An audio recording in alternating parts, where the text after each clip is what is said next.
Lucky Wine နေအများရနိုင်မဲ့ Press Back Mission ဖြစ်နေနဲ့အခုလာနေတဲ့ Jujutsu Kaisen Collaboration အကြောင်းကိုပြပြပါမယ်။ Jujutsu Kaisen Collaboration အနေနဲ့ Press Back မှာတော့ Level 1မှာ Pan Skin Level 9မှာတော့ Jujutsu Kaisen Sky Skin နဲ့ Level 10မှာတော့ Emote Selection Crate ကိုရမှာဖြစ်ပြီး Emote တစ်ခုထဲကတစ်ခုကိုရွေးချယ်လို့ရမှာပါ။ Level 13မှာတော့ Jujutsu Kaisen UAG Card Skin နဲ့ Level 14မှာတော့ Ornament Selection Crate ကိုရမှာဖြစ်ပြီးဒီထဲကကြာရ Ornament တစ်ခုကိုရွေးချယ်လို့ရမှာပါ။ Level 16မှာတော့ Megumi Cosplay Set နဲ့ Nobara Cosplay Set နှစ်ခုထဲကတစ်ခုကိုရွေးချယ်လို့ရမှာပါ။တော်တော်လေးမိုက်တာက Level 19မှာတော့ Kitty ဆိုတဲ့ဒီချစ်စရာ Companion လေးကိုရမှာဖြစ်ပြီးတော့ Level 25မှာတော့အရှိကမရွေးချယ်ခဲ့တဲ့ Set နှစ်ခုထဲကတစ်ခုကိုပြန်ပြီးရွေးချယ်လို့ရမှာပါ။ဒါ့အပြင် Jujutsu Kaisen Collaboration Item တွေကို Lucky Spin အနေနဲ့ download လုပ်ရပြီးတော့ Sukuna ရဲ့ Set နှစ်ခုရဲ့ Gojo ရဲ့ Set နှစ်ခုရဲ့နဲ့ Yuji ရဲ့ Set ကိုတော့ Lucky Spin မှာ download ပေးရနိုင်ပါတယ်။ Geto ရဲ့ Final တက်တော့ Geto ရဲ့ Set ကို Double Lucky ထွက်ရှာဆိုတဲ့ Event မှာ download ပေးရနိုင်ပါတယ်။ကဲဒီတော့ Price Back ဝယ်ထိုင်းတာမှာ Lucky Coin တွေများရနိုင်မယ် Price Back Mission ဖြစ်နေပြောပါမယ်။ Activity Mission တွေက Log into the game 1 day ကနေ Log into the game 25 day ဆိုတဲ့ Mission တွေကတော့ Game တက်ကို Log in 25ရက်အတိဝင်ပေးလိုက်တဲ့ Mission အောင်လုပ်ပြီးပါတယ်။ Spend 60 minute in the game ကနေ Spend 1680 minute in the game ဆိုတဲ့ Mission တွေကတော့ Game တက်မှာ1680 minute အချိန်ဖြုံးလိုက်တဲ့ Mission အောင်လုပ်ပြီးပါတယ်။ Spend 60 minute in Classic Mode ကနေ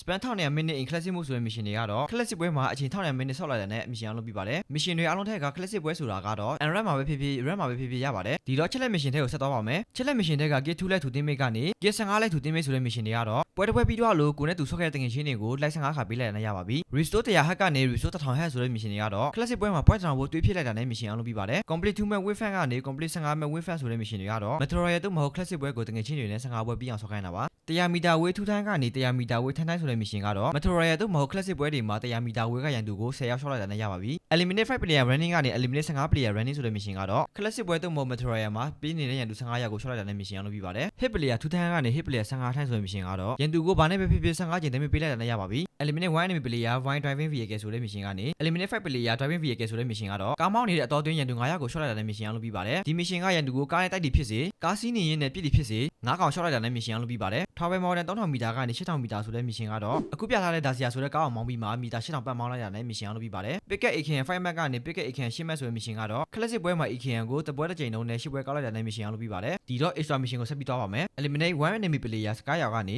Eliminate 5 enemy player Sky ရောက်ဆိုတဲ့ Mission ကတော့ Classic ပွဲတို့မှ Meteoroid မှာ Sky ရောက်နဲ့ရန်သူ9ရောက်ကိုရှော့ခိုင်းတာပါ။ Game အနာနာ1500 popularity ကနေ Game အနာနာ1000 popularity ဆိုတဲ့ Mission ကတော့ Brother တို့ရဲ့တကယ်ချင်းတွေကို popularity point 1000ပေးခိုင်းလိုက်တာနဲ့ Mission အောင်လုပ်ပြီးပါတယ်။ဒီ Mission မှာတည်ထားမှာတစ်ခုကကိုကပေးရမှာမဟုတ်ဘဲနဲ့ကိုကရရမှာပါ။ Complete 2 map Friday to Sunday ကနေ Complete 15 map Friday to Sunday ဆိုတဲ့ Mission ကတော့တောက်ကြနေ့ကနေတနင်္ဂနွေနေ့အတွင်း15ပွဲပြီးအောင်ဆော့လိုက်တာနဲ့ Mission အောင်လုပ်ပြီးပါတယ်။ 600 damage arena move ကနေ 2400 damage arena move ဆိုတဲ့ Mission ကတော့ TDM map မှာ2400 damage ပေးလိုက်တာနဲ့ Mission အောင်လုပ်ပြီးပါတယ်။ Rescue teammate 2 time ကနေ Rescue teammate 15 time ဆိုတဲ့ Mission ကတော့နောက်နေတဲ့တကယ်ချင်းကို15ခါကယ်လိုက်တာနဲ့ Mission အောင်လုပ်ပြီးပါတယ်။ Evacuate teammate 1 time in Meteoroid ကနေ Evacuate 5 time teammate in Meteoroid ဆိုတဲ့ Mission ကတော့ Meteoroid မှာတကယ်ချင်းတွေနဲ့ဆော့ပြီး9ပွဲပြီးအောင်ဆော့လိုက်တာနဲ့ Mission အောင်လုပ်ပြီးပါတယ်။လူတသိန်း in Meteoroid ကနေလူ9သိန်း in Meteoroid ဆိုတဲ့ Mission ကတော့ Meteoroid ကပစ္စည်း9သိန်းဖို့ကောက်လိုက်တာနဲ့ Mission အောင်လုပ်ပြီးပါတယ်။ Optin တသိန်းကနေ Optin 9သိန်း in total work for selling ဆိုတဲ့ Mission ကတော့ Meteoroid ကကောက်လာတဲ့ပစ္စည်း9သိန်းဖို့ကိုပြန်ရောင်းလိုက်တာနဲ့ Mission အောင်လုပ်ပြီးပါတယ်။ဒီတော့ Collaboration Mission ကိုတောက်ရမယ်။ Collaboration Mission တွေက Mission တော်တော်များများက Price Back ဝယ်ထားမှရတာမျိုးရှိပါတယ်။အပေါ်ဆုံးက Mission တွေကတော့ Megumi Set နဲ့ Nobara Set ကိုပြီးမှတမျိုးကိုတပွဲစီဆော့လိုက်တာနဲ့ Mission ပြီးပါတယ်။ဒီ Complete 5 match ဆိုတဲ့ Mission ကတော့ Megumi Set နဲ့ Nobara Set ကိုပြီးမှတမျိုးကို9ပွဲစီဆော့လိုက်တာနဲ့ Mission တစ်ခုပြီးပါတယ်။ Win 1 match ဆိုတဲ့ Mission တစ်ခုက